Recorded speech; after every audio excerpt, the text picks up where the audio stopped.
Hi guys, எல்லாரும் எப்படி இருக்கீங்க? இன்றைக்கி நம்மளோட சேனலில் பார்த்தீங்கன்னா நீங்கள் நிறைய பேர் கேட்ட ஒரு வீடியோ தான் பார்க்க போகிறோம். அதாவது கமெண்ட்டில் பார்த்தீங்க அப்படின்னா அக்கா ஸ்கின் கேர் வீடியோ போடுங்க அப்படின்ற மாதிரி சொல்லியிருந்தீங்க. அதுலேயுமே குறிப்பாக பார்த்தீங்கன்னா பிம்பிள்ஸ் போக்குறதுக்கு ஏதாவது ரெமடி ஷேர் பண்ணுங்கள் அப்படின்ற மாதிரி கேட்டிருந்தீங்க.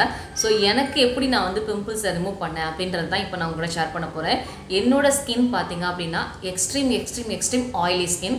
அந்த ஆயிலி ஸ்கின் இருக்கும்போது எப்படி என்னோடய ஃபேஸ் வந்து இவ்வளோ கிளியராக பிம்பிள்ஸ் இல்லாமல் இருக்குது அப்படிங்கிறதான் இன்றைக்கி நான் ஷேர் பண்ண போகிறேன். இது போல் உங்களுக்கும் உங்கள் ஃபேஸ் வந்து ரொம்பவே ஆயிலி ஸ்கின்னாக இருந்தது அப்படின்னா நீங்களும் இது மாதிரி கிளியர் ஸ்கின்னாக வச்சுக்கிறதுக்கு சூப்பரான ரெமடிஸ்லாம் இன்றைக்கி ஷேர் பண்ண போகிறேன். ஸோ வீடியோவை கடைசி வரைக்கும் ஸ்கிப் பண்ணாமல் பாருங்கள். இப்போ நம்ம வீடியோக்குள்ளே போயிடலாம். வீடியோக்குள்ளே போகிறதுக்கு முன்னாடி என்னோட பிம்பிள்ஸை எப்படி நான் க்யூர் பண்ணேன் அப்படின்றத சொல்லிடுறேன். எனக்கு நான் முன்னாடியே சொல்லிட்டேன் ஆயிலி ஸ்கின் அப்படின்னு சொல்லிட்டு. ஸோ ஆயிலி ஸ்கின் இருக்கும்போது நமக்கு கண்டிப்பாக பார்த்திங்கன்னா அதிகப்படியான பிம்பிள்ஸ் வந்துக்கிட்டே இருக்கும் கண்டினியூஸாக. பட் எனக்கு வந்து அந்த மாதிரி இல்லை. ஆயிலி ஸ்கின் அப்படின்னாலும் ஆயிலி ஸ்கின்னை ஆயில் ஃப்ரீயாக வச்சுக்கிறதுக்கு என்னென்ன ஹோம் ரெமடிஸ் பண்ணணுமோ அதெல்லாம் நான் கண்டினியூஸாக என்னோடய வீட்டில் பண்ணிகிட்டே தான் இருக்கேன். ஸோ அதனால தான் என்னோடய ஃபேஸ் பார்த்திங்கன்னா இவ்வளோ கிளியராக இருக்குது, பிம்பிள்ஸ் இல்லாமல் பிம்பிள் மார்க்ஸ் இல்லாமல் இருக்குது.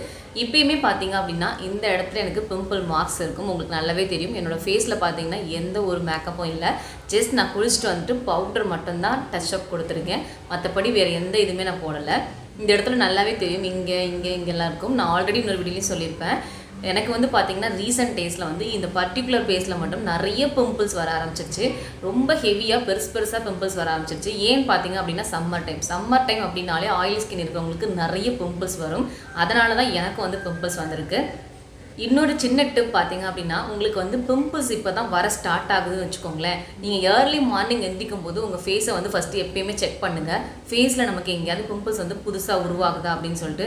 சப்போஸ் உங்களுக்கு புதுசாக ஒரு பிம்பிள்ஸ் வர ஆரம்பிக்குது அப்படின்னா நீங்கள் ஒன்றுமே பண்ண வேண்டாம். காலையில் எந்திரிச்சதுமே பல் விளக்கிறதுக்கு முன்னாடி ஜஸ்ட் உங்கள் எச்சை தொட்டு எந்த இடத்துல உங்களுக்கு பிம்பிள்ஸ் வருதோ அந்த பிளேஸில் வச்சுருங்க. உங்களுக்கு பிம்பிள்ஸ் பெருசு ஆகவே ஆகாது, அப்படியே உள்ள அமுங்கி போயிடும். இது வந்து ஈஸியான ஒரு டிப்புங்க. இந்த டிப் பார்த்தீங்க அப்படின்னா எனக்கு எங்கள் அம்மாச்சி சொல்லிக் கொடுப்பாங்க. உங்களுக்கு புதுசாக ஒரு பிம்பிள்ஸ் வந்து ஸ்டார்ட் ஆகுது அப்படின்னா கண்டிப்பாக இந்த டிப்பை வந்து ட்ரை பண்ணி பாருங்கள், ரொம்பவே ஒர்க் அவுட் ஆகும். அடுத்ததாக பார்த்தீங்கன்னா இப்போ பிம்பிள்ஸ் வந்துருச்சு. பிம்பிள்ஸ் வந்ததுக்கப்புறம் நம்ம பண்ணக்கூடாத ஒரு விஷயம் என்னன்னு பார்த்தீங்கன்னா நம்ம பிம்பிள்ஸை பிரேக் பண்ணக்கூடாது. உங்கள் கைகளை யூஸ் பண்ணியோ இல்லை ஏதாவது ஒரு பொருளை வச்சியோ நீங்கள் வந்து பிம்பிள்ஸை நோண்டுறது உடைக்கிறது இந்த மாதிரி விஷயங்கள் பண்ணவே பண்ணாதீங்க. இந்த மாதிரி பண்ணிங்கன்னா மட்டும்தான் உங்கள் ஃபேஸில் அந்த பிம்பிள்ஸில் உள்ள தண்ணி இருக்கும், அந்த தண்ணி பக்கத்தில் பட்டு அதிகப்படியான பிம்பிள்ஸ் வந்து வர ஆரம்பிச்சிடும். ஸோ பிம்பிள்ஸ் இருக்கும்போது உங்கள் ஃபேஸை நீங்கள் டச் கூட பண்ணாதீங்க. அது வந்துச்சுன்னா அது பாட்டு அமைதியாக போயிடும். ஸோ எதுவுமே பண்ண வேண்டாம். இன்னொரு விஷயம் பார்த்தீங்க அப்படின்னா நீங்கள் வந்து வீட்டிலே வந்து நிறைய பேக்லாம் ட்ரை பண்ணுவீங்க, ஸ்க்ரப்பர் யூஸ் பண்ணுவீங்க அப்படின்னா பிம்பிள்ஸ் இருக்கும்போது எந்த விதமான ஸ்க்ரப்பும் பண்ணாதீங்க. ஸ்க்ரப் பண்ணி தான் ஆகணும் அப்படின்னு ஃபீல் பண்ணிங்கன்னா பிம்பிள்ஸ் இருக்க இடத்த விட்டுட்டு மற்ற பிளேஸில் வந்து நீங்கள் ஸ்க்ரப் பண்ணிக்கோங்க. நீங்கள் ஸ்க்ரப் பண்ணும்போது நம்ம கைகளை யூஸ் பண்ணி தான் ஸ்க்ரப் பண்ணுவோம். இப்படி ஸ்க்ரப் பண்ணும்போது பிம்பிள்ஸ் இப்போ உங்களுக்கு இங்கே இருக்குன்னு வச்சுக்கோங்களேன். ஸோ இந்த இடத்த ஸ்க்ரப் பண்ணுறீங்க அப்படின்னா நீங்கள் ஸ்க்ரப் பண்ண அதில் உள்ள அந்த தண்ணி சொன்னேன் இல்லையா, அது வந்து பக்கத்தில் பட்டு உங்களுக்கு பிம்பிள்ஸ் இன்னும் இந்த இடம் ஃபுல்லாக அதிகமாக ஆரம்பிச்சிடும். ஸோ அதனால் நீங்கள் பிம்பிள்ஸ் இருக்கும்போது உங்கள் ஃபேஸை டச் பண்ணவே பண்ணாதீங்க. எந்த ஒரு ரெமடிஸும் ட்ரை பண்ணாதீங்க. பிம்பிள்ஸ் போனதுக்கப்புறமா நீங்கள் ட்ரை பண்ணுங்கள்.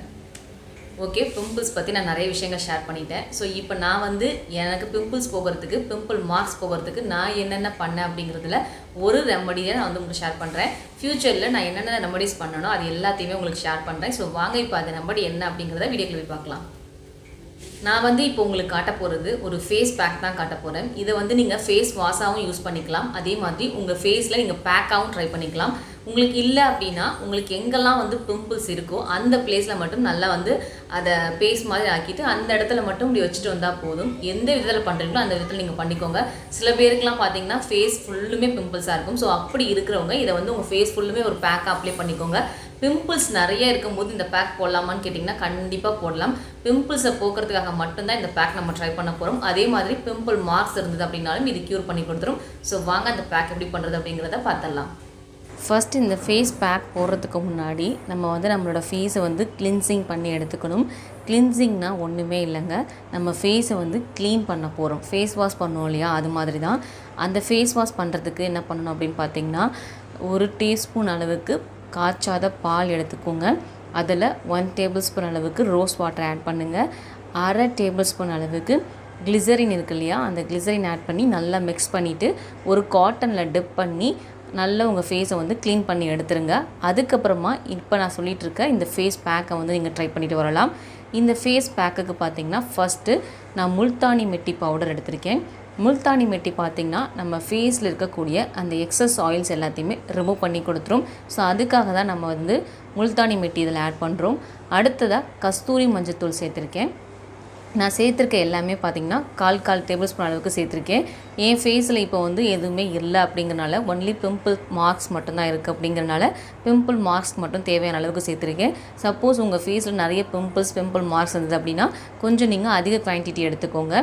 கஸ்தூரி மஞ்சத்தூள் சேர்த்தோம் அப்படின்னா நம்ம ஃபேஸில் இருக்கக்கூடிய அந்த குட்டி குட்டி முடிகள் எல்லாமே ரிமூவ் ஆகி வந்துடும்.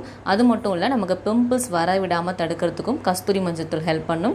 அடுத்ததாக நான் சேர்த்துருக்கிறது வந்து பார்த்திங்கன்னா வேப்பிலை பவுடர் சேர்த்துருக்கேன். நீம் பவுடர்னு சொல்லுவோம் இல்லையா, அந்த பவுடர் வந்து ஆட் பண்ணியிருக்கேன். அதுவுமே பார்த்திங்கன்னா நம்ம ஃபேஸில் பிம்பிள்ஸ் வர விடாமல் தடுக்கிறதுக்கு உதவியாக இருக்கும். அதே சமயம் நம்ம ஃபேஸில் இருக்கக்கூடிய அந்த எக்ஸஸ் ஆயில்ஸ் எல்லாத்தையுமே ரிமூவ் பண்ணி கொடுக்கும். நீம் பவுடரில் பார்த்திங்கன்னா ஆன்டி இன்ஃப்ளமேட்டரி ப்ராப்பர்ட்டி இருக்குது. ஸோ அது வந்து நம்ம ஃபேஸில் இருக்கக்கூடிய அந்த கெட்ட கிருமிகள் எல்லாத்தையுமே ரிமூவ் பண்ணி கொடுக்கும். அதன் மூலமாக நம்ம ஃபேஸ் பார்த்திங்கன்னா கிளியராக இருக்கும். அடுத்ததாக பார்த்திங்கன்னா நான் இதில் வந்து பேக்கிங் பவுடர் வந்து சேர்த்துருக்கேன். ஏன் பேக்கிங் பவுடர் சேர்க்குறேன் பார்த்திங்கன்னா பிம்பிள்ஸ் வந்ததுக்கப்புறமா ஒரு சிலருக்கு பார்த்திங்கன்னா அந்த இடத்துல போர்ஸ் வந்து க்ரியேட் ஆகும். போர்ஸ் க்ரியேட் ஆகும்போது அதை மினிமைஸ் பண்ணி கொடுக்கறதுக்காக தான் பேக்கிங் சோடா வந்து சேர்த்துருக்கோம். அது மட்டும் இல்லை, பேக்கிங் சோடா பார்த்திங்கன்னா நம்மளோட ஸ்கின்னை வந்து நல்லா கிளின்சிங் பண்ணி கொடுக்கும். அதுக்காக தான் பேக்கிங் சோடா சேர்த்துருக்கோம். உங்களுக்கு பேக்கிங் சோடா வந்து ஃபேஸ்க்கு ஒத்துக்காது அப்படின்ற பட்சத்தில் அதை ஸ்கிப் பண்ணிடுங்க. அதை தவிர்த்து மற்ற எல்லா ப்ராடக்ட்டும் ஆட் பண்ணிக்கோங்க. இப்போ நான் வந்து பார்த்திங்கன்னா இதை மிக்ஸ் பண்ணுறதுக்கு ரோஸ் வாட்டர் வந்து யூஸ் பண்ணியிருக்கேன்.